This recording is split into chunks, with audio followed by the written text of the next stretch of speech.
অধিকার আদায়ের লক্ষ্যে তাগিদ থেকেই আজকে এসেছি। আমি মনে প্রাণে বিশ্বাস করি আমাদের মুক্তিযুদ্ধ হচ্ছে আমাদের প্রাণশক্তি। আওয়ামী লীগ সহজে মুছে যাওয়ার দল নয়, আবারও বীরের বেশে মাঠে নামবে আওয়ামী লীগ। আওয়ামী লীগের এই করুণ সময়ে সোহেল তাজকে পেয়ে নতুন কর্মসূচির ঘোষণা দিলেন শেখ হাসিনা পুত্র সজীব ওয়াজেদ জয়। আগামী 16ই ডিসেম্বর রাজপথ থাকবে আওয়ামী লীগের দখলে, এমনটাই ধারণা করছে রাজনৈতিক বিশ্লেষকেরা।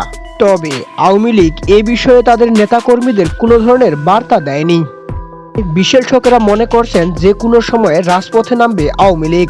আওয়ামী লীগের এমন দুঃসময়ে সকলকে একসাথে হয়ে কাজ করার আহ্বান জানিয়েছেন বাংলাদেশের প্রথম প্রধানমন্ত্রী তাজউদ্দিনের ছেলে সোহেল তাজ। জানা যায়, বর্তমান সোহেল তাজের এমন কর্মকাণ্ড দেখে সাবেক প্রধানমন্ত্রী শেখ হাসিনার ছেলে সজীব ওয়াজেদ জয় ধন্যবাদ জানিয়েছেন। প্রিয় দর্শক, বর্তমান আওয়ামী লীগের হয়ে সোহেল তাজের এমন কর্মকাণ্ডকে আপনারা কিভাবে দেখছেন তা জানিয়ে দিন আমাদের ভিডিওর কমেন্ট বক্সে।